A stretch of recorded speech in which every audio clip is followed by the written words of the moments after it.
Merhabalar, kanalıma hoş geldiniz. Bugün sizlerle bu baklava dilimi runner'ı yapıyoruz. Yapılışını bütün detaylarıyla sırasıyla anlattım. Videoyu atlamadan izlersek bütün detaylara ulaşmış oluruz. Ölçü ve ne kadar ip kullandığımı video sonunda belirttim. Video sonunda bu detaya da ulaşabilirsiniz. Kanalıma abone değilseniz kanalıma ücretsiz abone olabilir. Zili açarak sıradaki videolardan anında haberdar olabilirsiniz. Şimdi sizleri bekletmeden hemen yapılışına geçebiliriz.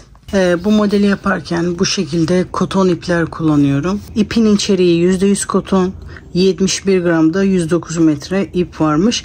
Tığ önerisi 5 mm, ben 4 mm tığ kullanacağım. Ben yurt dışında yaşıyorum, bu şekilde yabancı markalar kullanıyorum. Bulunduğunuz bölgedeki koton ipleri yorum kısmına yazarsanız diğer arkadaşlara fikir olur. Şimdi modeli zincir çekerek başlıyorum. Taban kısmı için toplamda 68 zincir gerekli. Bu şekilde zincir çekerek başlıyorum. 5, 6, 7, 8, 9, 10, 11, 12.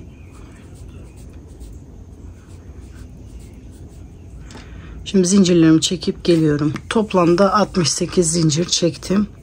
1-2 tane de ekstra çekiyorum. Her modelde bu şekilde fazla zincir çekerseniz sizin için iyi olur. Fazlalığı sökebilirsiniz. Şimdi tığımı bir sefer doluyorum. 9. zincire trabzan yapmaya başlıyorum. 1, 2, 3, 4, 5, 9. 9. zincirde trabzan yapmaya başlıyorum. Şimdi sırasıyla farklı zincirlere birer tane trabzan yaparak toplamda 3 trabzan yapıyorum. 2 ve 3. Arada bir zincir. Aşağıdan da bir zincir atlayarak ikinci zincire tekrar 3 tane trabzan yapıyorum. Aynı bu şekilde 3 farklı zincire 3 trabzan yapıyoruz. 2 ve 3. Arada bir zincir. Aşağıdan da bir zincir atlayarak sıradaki zincirde 3 farklı zincirde aynı bu şekilde trabzan yapıyorum. 2 3 bir zincir, aşağıdan da bir zincir atlıyorum ikinci zincirde, aynı şekilde 2 3 bu şekilde trabzanlar yapmaya devam ediyoruz. Toplamda 7 tane olacak. Şu anda 4 yaptım. Bir zincir, aşağıdan bir zincir atlıyorum. 1 2 3 bir zincir, aşağıdan da bir tane atlıyorum. İkinci trabzanda sırasıyla 3 farklı zincirin içinde 3 trabzan yapıyorum.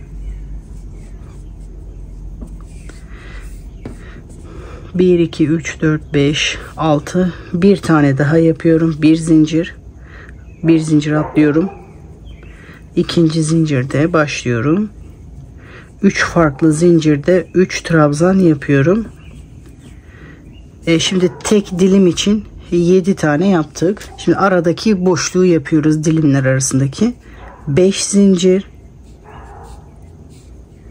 tığımı doluyorum, aşağıdan da 5 zincir atlıyorum, 6. zincire başlıyorum. 1 2 3 4 5 6.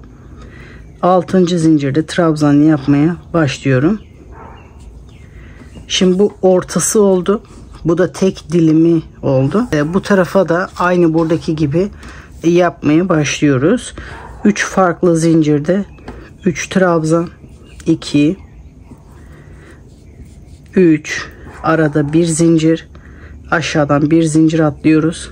Sıradaki zincirin içinde 3 trabzan yapıyorum. 2 3 bir zincir, aşağıdan bir zincir atlıyorum. İkinci zincirde bu şekilde trabzan yapmaya başlıyorum. Burası da aynı diğer taraf gibi. Toplamda 7 tane yapacağız. Bu şekilde 7 tane yapalım. Ondan sonra kenar işlemini yapalım. Bu tarafta da 7 adet yaptım. Şimdi sıra sonuna geldik. Sıra sonunda da bir zincir, aşağıdan bir zincir atlıyorum. İkinci zincirde bir trabzan yaparak kenar işlemini yapıyorum. Şimdi yeni sıraya başlıyoruz. 8 zincir yapıyorum. 2, 3, 4, 5, 6, 7, 8. 8 zincir çekerek yeni sıraya dönüyorum. Tığımı doluyorum. Bu boşluğa batmıyorum. Sıradaki boşluğa 3 trabzan yapıyorum. 1, 2, 3. Arada bir zincir. Sıradaki boşluğa 3 trabzan yapıyorum. 1, 2, 3. Bir zincir. Sıradaki boşlukta 3 trabzan.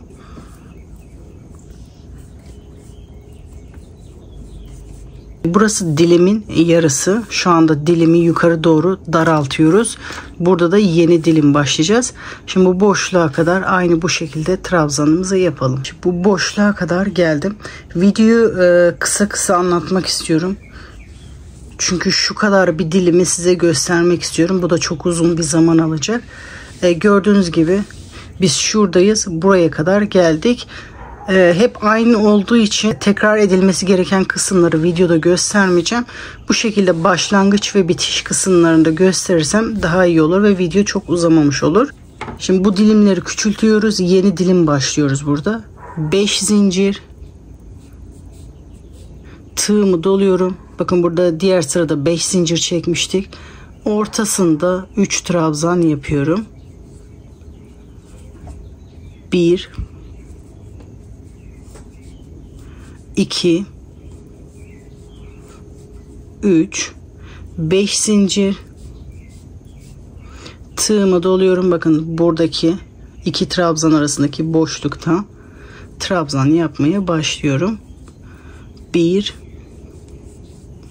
2, 3. Arada bir zincir.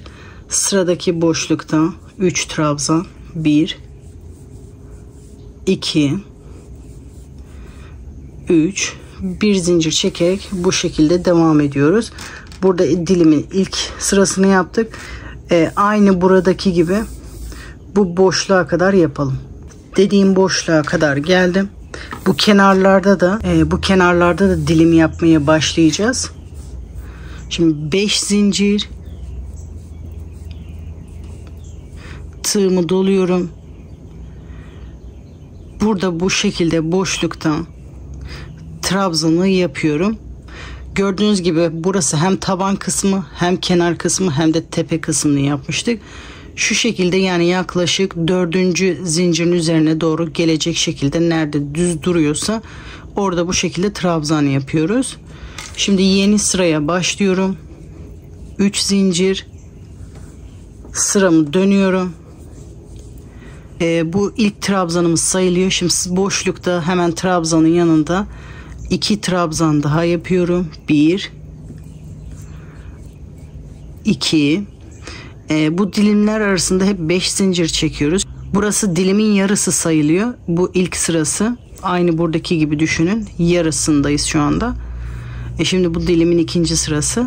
Şimdi 5 zincir. Tığımı doluyorum. Bakın bu ikisinin arasındaki boşluğa gelerek trabzan yapıyorum. 3 trabzan yapıyorum. 2, 3, arada bir zincir, sıradaki boşlukta 3 trabzan yapıyorum. 1, 2, 3, bir zincir çekerek bu şekilde devam ediyoruz. Bu boşluğa kadar yapalım. Dilimi küçültüyoruz. Bu boşluğa kadar yapalım. Şimdi boşluğa kadar geldim. İkinci dilime geçiyorum. 2 dilim arasında 5 zincir yapıyoruz. 5 zincir. Tığımı doluyorum. Şimdi buralarda boşluklara batıyoruz. Normalde bu ara boşluklara batıyorduk. Şimdi bunu genişletiyoruz. Boşluk oluşmadığı için henüz. Burada hemen trabzanın yanında şöyle elimle de oraya doğru ittiriyorum. 3 trabzan yapıyorum. 1, 2 ve 3. Arada bir zincir. Şimdi bu sefer trabzanın diğer tarafında, hemen yanında 1 2 ve 3. Şimdi tekrar bu arasındaki zincir sayısını çekiyoruz. 5 zincir. Tığımı doluyorum. Sıradaki boşlukta 3 trabzan. 1 2 3 1 zincir. Sıradaki boşlukta 3 trabzan.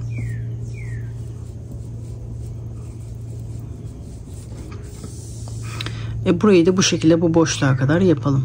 Sıra sonuna kadar geldim. Şimdi sıra sonu başlangıçta nasıl yaptıysak burayı da o şekilde yapıyoruz. 5 zincir. Sıra sonunda bakın tekrar bu köşeye denk gelecek şekilde 3 trabzan yapıyorum. Yani bu kenardan 3. zincirin tepesine gelecek şekilde direkt zincirin üzerine batmıyorum. Bu şekilde kenar işlemini de yapıyoruz. Şimdi 4 zincir çekerek yeni sıraya başlıyorum. Sıramı dönüyorum. Aynı buradaki gibi bu yarısı sayılıyor şu anda. Şimdi bu trabzanların yanında boşlukta burada yaptığımız gibi yarım işlemi yapıyoruz. Hemen trabzanın yanında boşlukta 3 trabzan, 2 3 arada 5 zincir. Tığımı doluyorum. Bakın buraya batmıyorum. 2 trabzan arasındaki boşluğa batıyorum. Şu anda orada küçülttüğümüz için. Burada 3 trabzan yapıyorum. 2 3 arada 1 zincir. Sıradaki boşluğa giderek 3 trabzan yapmaya başlıyorum. Şimdi bunu bu boşluğa kadar yapalım. Dediğim yere kadar yaptım. Dilimimiz bayağı küçülmeye başladı. Şimdi aradaki zincir sayısını çekiyoruz. 5 zincir. Tığımı doluyorum. Burada hemen trabzanın yanında boşlukta trabzanı yapmaya başlıyorum. Şu şekilde de zincirden elimi tutuyorum. 1 2 3 arada 1 zincir. Sıradaki boşluğa geliyorum. 3 trabzan yapıyorum. 2 3 arada 1 zincir. Şimdi buradaki trabzanların yanında boşlukta trabzan yapıyorum. 1 2 3 tekrar 5 zincir. Bu 2 trabzan arasındaki boşluğa gelerek 3 trabzan yapıyorum. 1 2 ve 3. Bunu da aynı şekilde bu boşluğa kadar yapalım. Dediğim yere kadar geldim. Şimdi kenar işlemini yapıyoruz. 5 zincir. Tığımı doluyorum. Hemen trabzanların yanında boşlukta 3 trabzan yapıyorum. 1 2 ve 3 arada 1 zincir. Buradaki 3 zincir çekerek yeni sıraya başlamıştık. 3. zincirin tepesine batarak bir trabzan yapıyoruz. 3 zincir çekerek yeni sıraya başlıyorum. Bu ilk trabzanımız sayılıyor. Boşlukta 2 trabzan daha yapıyorum. 1 2 arada 1 zincir. Şimdi bu trabzanların yanında boşlukta 3 trabzan yapıyorum. 1 2 ve 3. Buradaki dilim işlemi bitti. Şimdi aradaki zinciri çekiyoruz. Toplamda 5 çekiyoruz. 1 2 3 4 5. Bu ilk boşluğa batarak 3 trabzan yapıyorum. 1 2 3 bir zincir çekerek sıradaki boşluğa trabzan yapmaya başlıyoruz.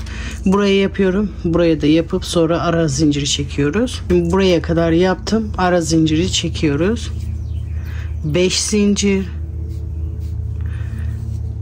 Hemen bu trabzanın yanında boşlukta 3 trabzan, 1 2 3, arada bir zincir.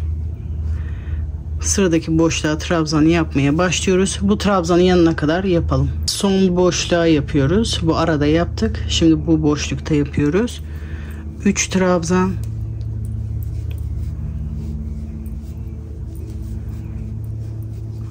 şimdi 5 zincir. Bu ilk boşluğa batarak 3 trabzan yapıyorum. 1 2 ve 3, bir zincir çekerek sıraya devam ediyorum. Bu boşluğa kadar yapıyorum. Son boşluğa da yaptım. Şimdi 5 zincir çekerek bu tarafa yapıyorum. 1 2 3 4 5, tığıma doluyorum. Şimdi bu trabzanın yanında 3 trabzan yapıyorum. 1 2 ve 3, arada bir zincir. Şimdi bu son boşluğa 3 trabzan yapıyorum. 1 2 ve 3, aynı buradaki gibi yaparak yeni sıraya dönüyorum. 4 zincir, sıramı dönüyorum. Bu boşluğa 3 trabzan,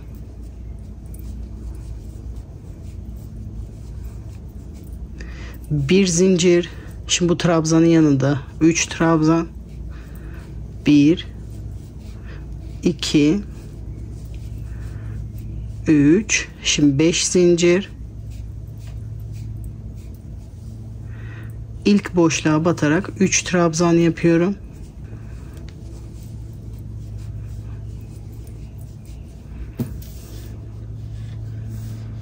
Bir zincir.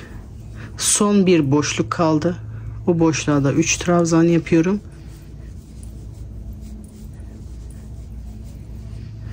Şimdi 5 zincir çekerek bu tarafa doğru geliyorum. Bu trabzanın yanında boşlukta 3 trabzan, bir zincir. Sıradaki boşluğa batarak trabzanı yapmaya başlıyorum. Bu şekilde bu trabzanın yanına kadar yapıyoruz. Bu boşluğa kadar yapalım. Son boşluğa kadar geldim. Oraya da 3 trabzan yapıyorum. 5 zincir. Sıradaki boşluğa gelerek 3 trabzan yapıyorum. 2 trabzan arasına yapıyoruz. Çünkü burada daraltıyoruz. Genişletirken yanlara da yapıyoruz. Daraltırken yanlara yapmıyoruz. Sadece boşluklara. 3 trabzan, bir zincir. Tekrar sıradaki boşlukta 3 trabzan. Şimdi 5 zinciri yaparak bu tarafa doğru geliyorum. Boşlukta trabzanın yanında 3 trabzan.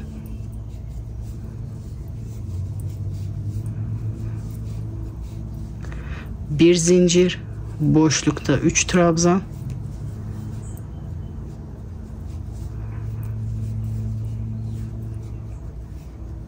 Bir zincir. Burada 3 zincir çekmiştik. 3. zincirin tepesine batarak bir trabzan. Şimdi aynı buradaki gibi dönüş yapıyoruz.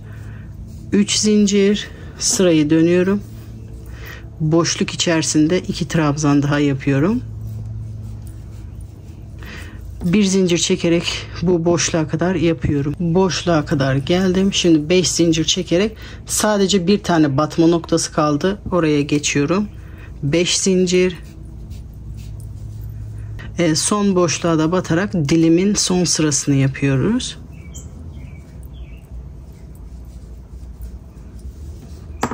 Şimdi 5 zincir çekerek bu boşluğa geliyorum. 5 zincir. Boşlukta 3 trabzan.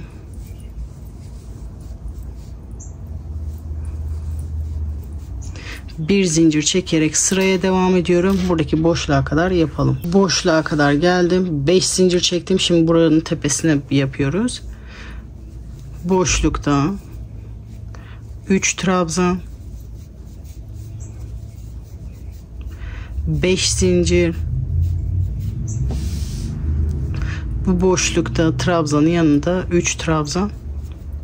1 2 ve 3. Burayı da sıra sonuna kadar yapıyorum. Son boşlukta da 3 trabzan. Bu şekilde bu sırayı da bitiriyorum. Şimdi 4 zincir çekerek yeni sıraya başlıyorum. Aynı buradaki yaptığımız gibi sıradaki boşlukta 3 trabzan yaparak başlıyorum. Bir zincir çekiyorum, sıraya devam ediyorum. Bu boşluğa kadar yapalım. Şimdi boşluğa kadar geldim, 5 zincir çektim. Şimdi bu dilim bitti. Direkt bunun kenarına yapmaya başlayacağım. Buradaki gibi yeni dilime başlamak için boşluk oluşturmam gerekiyor.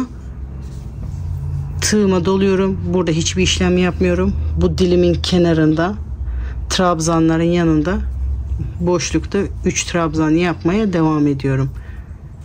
1 2 3 bir zincir, sıradaki boşlukta tekrar trabzan yapmaya başlıyorum. Burayı da bu şekilde yapıyoruz. Bu boşluğa kadar yapalım. Buraya kadar geldim.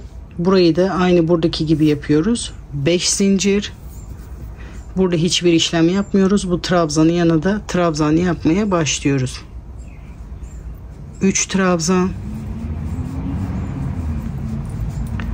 Bir zincir çekerek sıraya devam ediyorum. Sıra sonuna kadar aynı şekilde yapıyoruz. Sıra sonuna kadar geldim. Bu 3. zincire batarak bir trabzan yapıyorum. 3 zincir, sıramı dönüyorum. Boşlukta 2 trabzan yapıyorum. Arada bir zincir, boşlukta 3 trabzan yapıyorum. Şimdi dilimleri küçültmeye başlıyoruz artık. Bir zincir, sıradaki boşlukta 3 trabzan. Şimdi dilimleri küçültmeye başlıyoruz.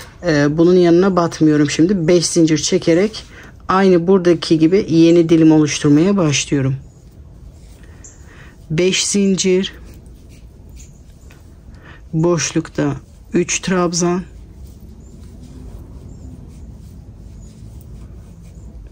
Beş zincir. Artık bu kenarda batmıyoruz. Burada da dilimleri küçültmeye başlıyoruz. Bu aradaki boşluğa batıyoruz. 2 trabzan arasındaki boşlukta 3 trabzan. 1 2 3. Şimdi buradan sonra video çok uzamaması için yarısını göstereceğim. Burayı da bu şekilde sıra sonuna kadar yapıyoruz. Orta kısmı buraya kadar. Burada da buradaki gibi dilim başlıyoruz. Sıra sonuna kadar yapıyoruz. Burada da küçültüyoruz.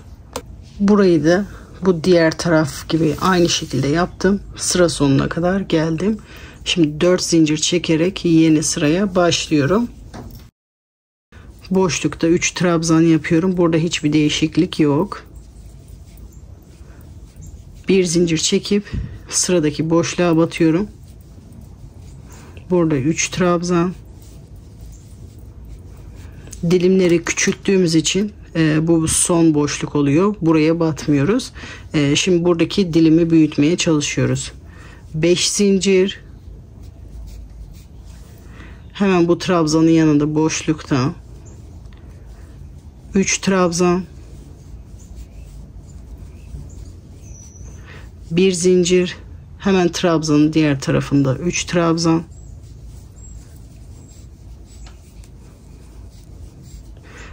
Beş zincir, sıradaki boşlukta 3 trabzan yapıyoruz.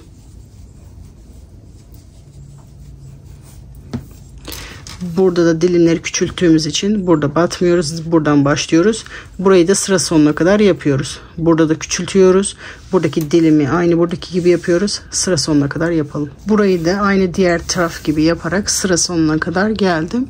3 zincir çekerek sıramı dönüyorum. 2 boşluk kaldı. İlk boşluğa 2 trabzan daha yapıyorum. Çünkü ilk zincirimiz 1 trabzan. Arada bir zincir, sıradaki boşlukta 3 trabzan,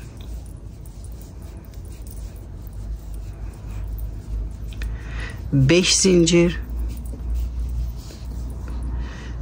Burayı küçültüyoruz. Bu dilimi büyütüyoruz. Trabzanların yanında boşlukta 3 trabzan, 1 2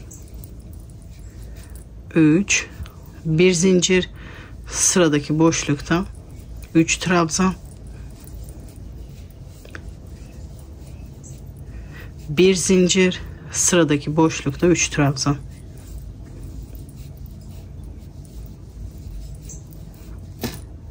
beş zincir.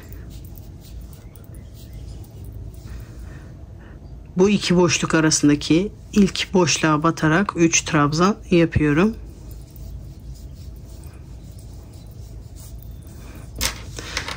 Burayı da diğer taraf gibi yaparak sıra sonuna kadar yapalım. Bu boşluğa kadar bu dilimi, sonra bu dilimi genişletiyoruz, sıra sonuna kadar yapalım. Burayı da diğer taraf gibi yaptım. 4 zincir çekerek sıramı dönüyorum.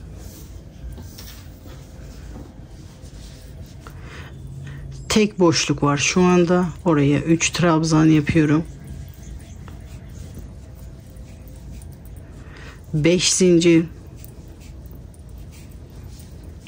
Buradaki dilimimizi büyütüyoruz. Trabzanların yanına boşlukta 3 trabzan, 1 2 3, bir zincir, sıradaki boşlukta 3 trabzan, bir zincir, sıradaki boşlukta 3 trabzan,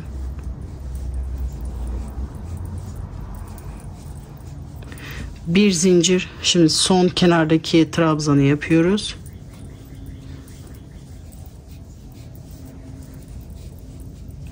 Beş zincir. İlk boşluğa batarak 3 trabzan yapıyorum.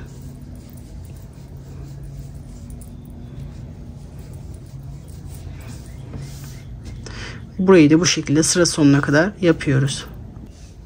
Sıra sonuna kadar geldim. Şu anda model hafif bollaşıyor ama ilerleyen sıralarda bu kendini böyle toparlıyor. Bu dilim bitince kendini bu şekilde toparlıyor. Aynı burada olduğu gibi. 3 zincir çekerek sıramı dönüyorum. Bir boşluğum kaldı. Orada 2 trabzan daha yaparak 3 trabzan yapıyorum toplamda. 5 zincir. Burada trabzanın yanında boşlukta 3 trabzan.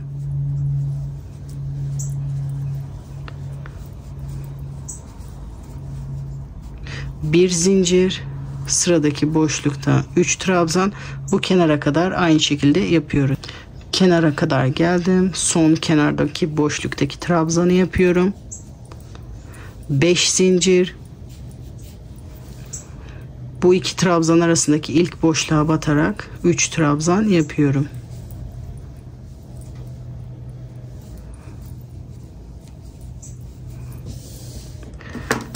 Burada da son bir boşluk kaldı. Oraya da batarak sıra sonuna kadar yapalım. Şimdi sıra sonuna kadar geldim. Buradaki dilim bitmek üzere ama buradaki hala bitmedi. Burada 8 zincir çekerek dönüyorum. 2, 3, 4, 5, 6, 7, 8. 3 zinciri burada dilimin başında olduğu gibi tek trabzan dilimin son sırası olacak. 8 zincir çektikten sonra sıramı dönüyorum. Burada hiçbir işlem batmıyorum. Buradaki dilimi büyütmeye devam ediyorum. Burada trabzanın yanında boşlukta 3 trabzan, arada bir zincir, sıradaki boşluğa geçerek buradaki boşlukları tamamlıyoruz. Bu kenara kadar yapalım. Bu kenara kadar geldim. Trabzanın yanında boşlukta 3 trabzan yapıyorum. 5 zincir çekerek buradaki son boşluğa geliyorum. 5 zincir. Bu son boşluğa da 3 trabzan yapıyorum.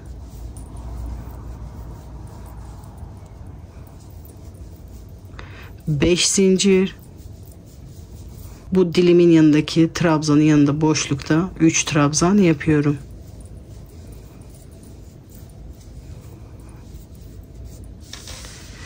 Bunu da bu şekilde bu dilimin kenarına kadar yapalım. Son kenarı göstereceğim. Bu dilimin kenarına kadar yaptım. Şimdi sıra sonunu yapacağız. Burada hem 5 zincir hem de bir tek trabzan yapmış gibi oldum. 5 zincir. Bu 3. zincire batarak bir trabzan yapıyoruz. Şimdi dilim olarak bu kısım bitti. Şimdi şu zincir kısmını yapacağız bu sırada. 3 zincir. Sıramı dönüyorum. Buradaki dilim son sıra ama buradaki dilimden bir sıra daha devam etmemiz gerekiyor. Şimdi zincir çekip bu boşluğun kenarına direkt geleceğiz. Toplamda 5 zincir yapıyorum. Sıramı dönüyorum. Trabzanın yanında boşlukta 3 trabzan yapıyorum.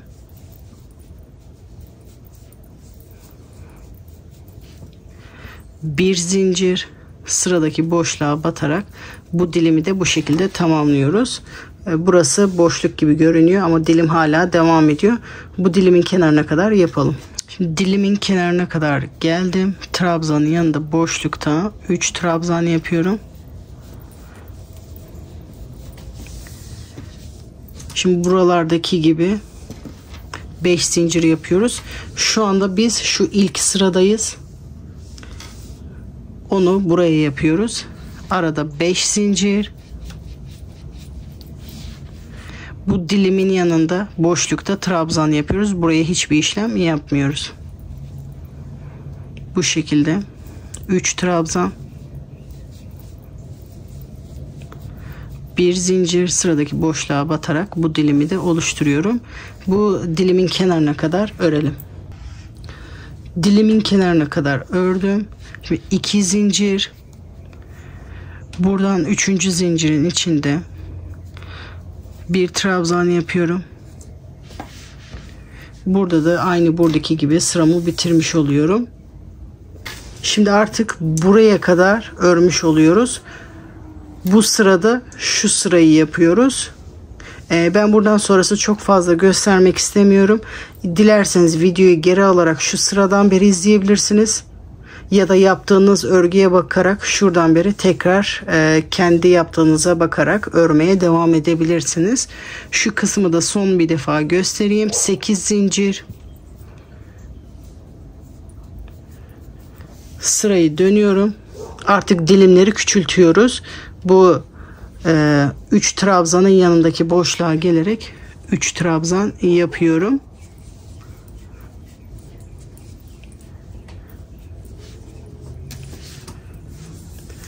Şu anda biz şu kısmı yaptık. Gördüğünüz gibi dilimleri küçültüyoruz.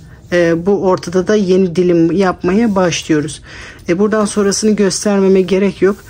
Gördüğünüz gibi hep şu kısmı tekrar ederek yapmak istediğimiz uzunluğa kadar yapıyoruz. Ben şu bir dilimi başlayıp bitene kadar size göstermek istedim. Şimdi bundan sonrasını dediğim gibi ya videodan ya da şu kısımdan tekrar kendi yaptığınıza bakarak bu şekilde ilerletiyoruz. Bunu yapmak istediğimiz uzunluğa kadar yapalım. Sonra son sırayı size gösteriyorum. Bitiş sırasında da şu sırada bitecek. Bu toparlıyor. Bakın az önce yayılıyordu runner'ımız. O sırayı yapınca bu kenar daha iyi toparlandı. Bitişte de bu sırada bitireceğiz. Bakın başlangıçta o şekilde başladık. Bunu bitirirken rastgele bir sırada bitiremiyoruz arkadaşlar. Bu şekilde yarım yarım başladık. Yeni dilime ortada başladık. Biterken de aynı bu şekilde buralar yarım olarak bitecek. Bu dilimde bitmiş olacak. Bitirirken de ona dikkat ediyoruz. Şimdi bunu yapmak istediğimiz uzunluğa kadar yapalım. Ben runner'ıma buradan başlamıştım. Bayağı bir ördüm. Gördüğünüz gibi son sırayı bu sırada bitiriyorum. Şimdi bu kenara isterseniz püskül takabilirsiniz. İsterseniz şu şekilde zincir çekerek de püskül yapabilirsiniz.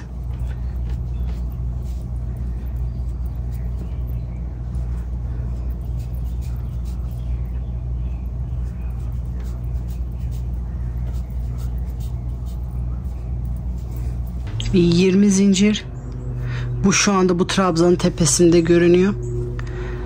Yanındaki zincire batarak bir sık iğne yapıyorum.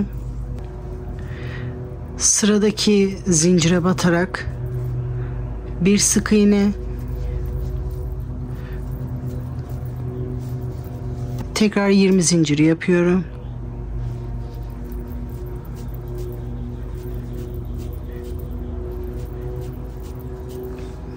Yanındaki trabzanın tepesine batarak bir sık iğne. Yanındaki trabzanın tepesine batarak bir sık iğne yapıyorum.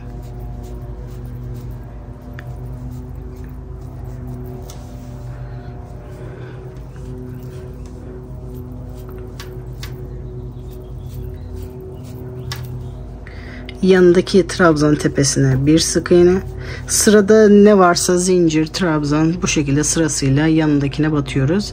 Şimdi yanındaki zincire batıyorum. Bir sık iğne. 20 zincir.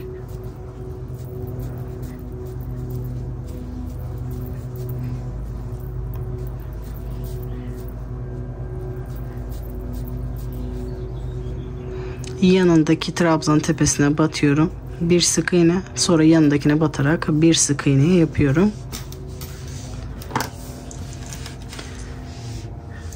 Bunu da bu şekilde sıra sonuna kadar bütün zincir ve trabzanların tepesine batarak yapıyoruz. Sıra sonuna kadar geldim. Trabzan tepesine zincir için battım. Sonra yanındaki zincire geldim. Burada 5 zincir yaparak dönmüştük. Burada 3. zincire kadar yapıyoruz. Şimdi burada tekrar 20 zincir.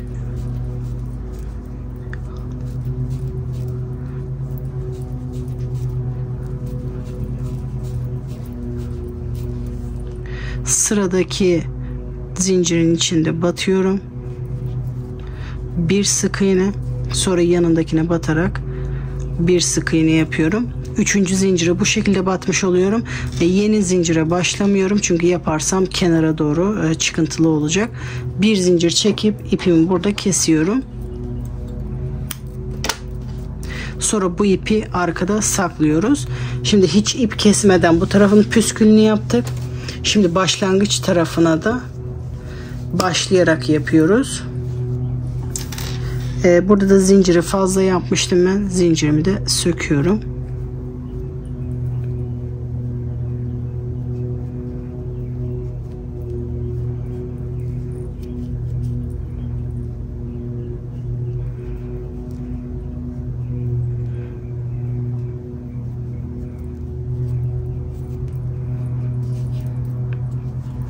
Şimdi iki tarafı da aynı olsun diye tersinden yapacağım.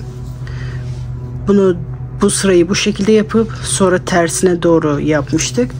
Bakın ilk sıranın yüzü bu şekilde. Bunu da tersine doğru çevirip o şekilde başlıyorum. Aşağıdan 2. zincire batarak ipimi buraya sabitliyorum. Şimdi 20 zinciri yaparak burada da başlıyoruz.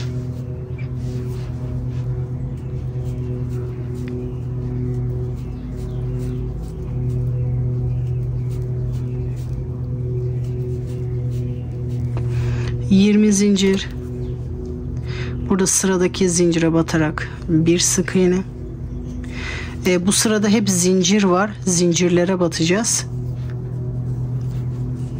Sonra yanındaki zincire geçerek bir sık iğne yapıyorum. Zinciri yapmaya başlıyorum.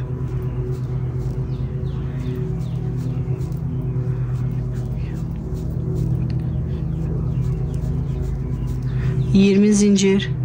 Yanındaki zincire batarak bir sık iğne. Sonra yanındaki zincire batarak yeni zincire başlıyorum. Bunu da aynı diğer tarafta yaptığımız gibi sıra sonuna kadar yapalım. Bunu yaptıktan sonra ipim ütüye elverişli olduğu için bunu tersten ütüleyip size masada bitmiş halini gösteriyorum. Runner'ın bitmiş hali bu şekilde. Runner'ımın boyu 2 metre 40 santim, eni de 35 santim. Masam bayağı uzun olduğu için bir de sarkıtma payı verince 2 metre 40 santim oldu. Bu ölçülerdeki bir runner'a yaklaşık 1000 metreye yakın ip gitti. Bayağı ip yedi bu örnek. Hem uzun olduğu için hem de örnek biraz ip yiyor. Yaptığım runner hem uzun olduğu için hem de model biraz ip yediği için biraz fazla ip gitti. Bunu daha kısa yaparsanız daha az ip gidecektir. Bunu isterseniz bu şekilde sarkıtarak kullanabilirsiniz. Masa üzerinde bu şekilde sarkıtmadan da kullanabilirsiniz. Bu şekilde de güzel duruyor. Bu örneği her alanda kullanabilirsiniz. Bu modeli makrome ipleriyle de yapabilirsiniz. Kalın iple yapınca da güzel duracaktır. Eni biraz daha geniş olur ama dilimler biraz daha büyük olduğu için bence güzel durur. Videomu buraya kadar izleyip hala bir beğen atmadıysanız videoya beğen atarsanız sevinirim arkadaşlar. Umarım bu örnek de hoşunuza gitmiştir. Yapacak arkadaşlara kolay gelsin diyorum. Sıradaki videolarda görüşmek üzere.